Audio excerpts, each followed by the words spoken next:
राधे राधे दोस्तों त्रयोदशी तिथि भगवान भोलेनाथ को समर्पित है। त्रयोदशी तिथि के दिन प्रदोष का व्रत रखा जाता है। इस दिन प्रदोष काल में भगवान शिव माता पार्वती की पूजा अर्चना की जाती है। शास्त्रों में प्रदोष व्रत का विशेष महत्व बताया गया है। दोस्तों, मार्गशीर्ष माह का दूसरा प्रदोष व्रत इस बार 5 दिसंबर दिन सोमवार को है। सोमवार का दिन भगवान शिव को समर्पित होता है और प्रदोष व्रत भी भगवान शिव को ही समर्पित है। इसलिए जब सोमवार के दिन प्रदोष आता है तो इसका महत्व कई गुना अधिक बढ़ जाता है। सोमवार के दिन आने वाले प्रदोष को सोम प्रदोष के नाम से जाना जाता है। सोम प्रदोष का व्रत करने से भगवान शिव की पूर्ण कृपा प्राप्त होती है। जीवन में किसी भी प्रकार का अभाव नहीं रहता। धन की कमी को खत्म करने के लिए यह प्रदोष व्रत अवश्य ही करना चाहिए। पूजन का शुभ मुहूर्त 5 दिसंबर की शाम 5:33 से रात 8:15 तक का है।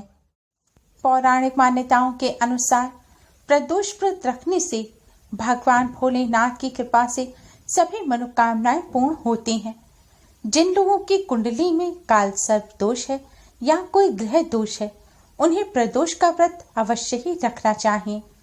प्रदोष व्रत रखने से और इस दिन प्रदोष काल में भगवान शिव का पूजन करने से रोग, ग्रह दोष, कष्ट, पाप आदि सभी दूर हो जाते हैं। शिव पुराण के अनुसार प्रदोष के दिन प्रदोष काल में भगवान शिव के साथ ही समस्त देवी देवता, गंधर्व, ब्रह्म, बेताल, दिव्य आत्माएं सूक्ष्म रूप में शिवलिंग में समा जाते हैं। इसलिए त्रयोदशी पर प्रदोष काल में शिवलिंग के दर्शन करने मात्र से ही जन्म जन्मांतर के पापों का नाश हो जाता है। स्कंद पुराण में वर्णित है कि त्रयोदशी के दिन प्रदोष काल में जो लोग शिवलिंग का पूजन करते हैं, भगवान शिव उनके तमाम संकट को हर लेते हैं और उन्हें हर कार्य में सफलता अवश्य ही मिलती है। दोस्तों, अगर आपका स्वास्थ्य ठीक नहीं रहता है, आपको कोई बीमारी है, डॉक्टर का इलाज करा रहे हैं लेकिन कोई फायदा नहीं हो पा रहा है, या आपके परिवार में कोई सदस्य बीमार है, तो आपको प्रदोष काल के समय भोलेनाथ की शिवलिंग का पूजन अवश्य ही करना चाहिए। आप एक लोटे में दूध लें और दूध में शुद्ध घी डालें। अब इससे भोलेनाथ की शिवलिंग का अभिषेक करें। अभिषेक करने के बाद भोलेनाथ के शिवलिंग के पास बैठकर ही 108 बार महामृत्युंजय मंत्र का जाप करें। रुद्राक्ष की माला हो तो इस पर आप इस मंत्र का जाप करें तो अधिक लाभ होगा। जाप करने से पहले आप भोलेनाथ की शिवलिंग के पास एक दीपक जला दें। उसके बाद जाप शुरू करें। जाप करने के पश्चात आपको जो बीमारी है उसे दूर करने की भोलेनाथ से प्रार्थना करें। अगर परिवार के किसी सदस्य के लिए आप ये पूजन कर रहे हैं तो उस सदस्य का नाम लें और भोलेनाथ से उनका रोग दूर करने की प्रार्थना करें। त्रयोदशी के दिन इस तरह प्रदोष काल में भोलेनाथ का पूजन करने से भोलेनाथ अति शीघ्र ही प्रसन्न हो जाते हैं और अपने भक्तों को निरोगी काया प्रदान करते हैं। भोलेनाथ की कृपा से रोग तो दूर होता ही है, साथ ही दुर्घटना की भी आशंकाएं कम हो जाती है। दुर्घटना से भी भोलेनाथ बचाव करते हैं और भय भी दूर करते हैं। जो लोग सरकारी नौकरी की तैयारी कर रहे हैं और मनचाही नौकरी नहीं मिल पा रही है, तो आपको त्रयोदशी के दिन प्रदोष काल के समय भोलेनाथ की शिवलिंग का शुद्ध जल से अभिषेक करना है। अभिषेक करने के पश्चात आप भोलेनाथ को पंचफल का भोग लगाएं, यानी कि 5 प्रकार के फल आपको भोलेनाथ को अर्पित करने हैं, जैसे कि सेब, केला, अमरूद, चीकू, अनार।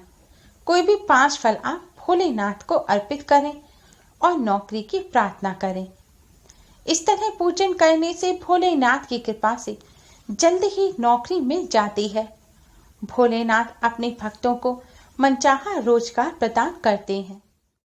इस तरह भोलेनाथ का पूजन करने से न केवल जॉब संबंधी समस्या दूर होती है, लेकिन अगर व्यापार में भी कोई समस्या आ रही होती है तो वह दूर हो जाती है और व्यापार भी अच्छा चलने लगता है। दोस्तों, त्रयोदशी के दिन प्रदोष काल में भोलेनाथ की शिवलिंग का पूजन करने से कार्यों में आ रही बाधाएं भी दूर होती हैं और बिगड़े कार्य बनने लग जाते हैं। अगर आपके भी कोई कार्य ऐसे हैं जो अटके पड़े हैं, आप कोई काम करने जाते हैं मगर किसी बाधा के काम सफल ही नहीं होता, कामों में अड़चन आती ही रहती है, तो दोस्तों आप त्रयोदशी पर प्रदोष काल के समय भोलेनाथ का सफेद चंदन से तिलक करें। तिलक करने से पहले जल से भोलेनाथ की शिवलिंग का अभिषेक करें। फिर तिलक करने के पश्चात दीपक जलाकर भोलेनाथ की आरती करें। महिलाएं जल में ही थोड़ा सा चंदन डालकर भोलेनाथ की शिवलिंग का अभिषेक करें। महिलाएं शिवलिंग पर तिलक ना करें और फिर दीपक जलाकर आरती करें। इस तरह भोलेनाथ का पूजन करने से भोलेनाथ की कृपा से कार्यों में आ रही अड़चनें दूर होती हैं। हर काम निर्विघ्न पूरा हो जाता है। हर क्षेत्र में सफलता मिलने लग जाती है। दोस्तों, अगर आपकी कुंडली में कोई ग्रह अशुभ स्थिति में है, आप पर कोई ग्रह दोष है या आप पितृदोष से पीड़ित हैं, तो आप प्रदोष के दिन सुबह स्नान आदि करने के पश्चात एक लोटा लें और उसमें दूध डालें और शुद्ध जल भरें। अब इस जल के लोटे में आपको एक रुद्राक्ष डाल देना है।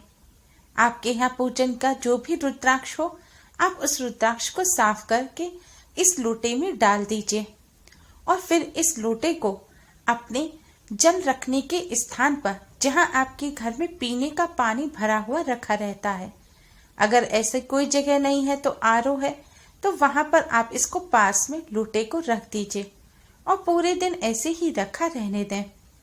और फिर प्रदोष काल के समय इस जल के लोटे को आप भगवान शिव जी के मंदिर में ले जाएं, जहां भोलेनाथ की शिवलिंग है।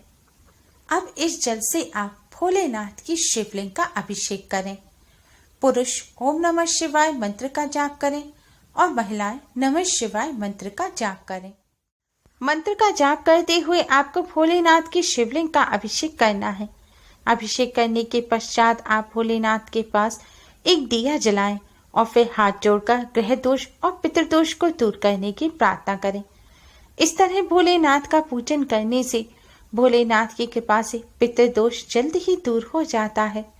पितृ प्रसन्न हो अपना आशीर्वाद देते हैं। भोलेनाथ की कृपा से सभी ग्रह दोष भी दूर हो जाते हैं। अशुभ ग्रह भी शुभ फल प्रदान करने लगते हैं। जिन लोगों को ग्रह दोष है, उन्हें आज के दिन भोलेनाथ का पूजन अवश्य ही करना चाहिए। अगर आप काल सर्प दोष से पीड़ित हैं, तो त्रयोदशी पर प्रदोष काल के समय आप जल में दूध मिलाकर इससे भोलेनाथ की शिवलिंग का अभिषेक करें। अभिषेक करने के पश्चात आप तांबे या फिर चांदी के नाग नागिन का जोड़ा भोलेनाथ की शिवलिंग पर चढ़ा दें। जोड़ा चढ़ाने से पहले जोड़े को भी आप दूध और जल से शुद्ध कर लें। कालसर्प दोष को दूर करने के लिए आपको बाजार में आसानी से तांबे या चांदी के पतले से नाग नागिन का जोड़ा मिल जाएगा। यह ज्यादा महंगा भी नहीं होता और हर एक इंसान इसको खरीद सकता है। नाग नागिन के इस जोड़े को आप शिवलिंग पर चढ़ाकर भोलेनाथ से कालसर्प दोष को दूर करने की प्रार्थना करें। शिव पुराण में बताया गया कालसर्प दोष को दूर करने का ये अचूक उपाय है। आज के दिन इस तरह भोलेनाथ का पूजन करने से कालसर्प दोष अवश्य ही दूर हो जाता है।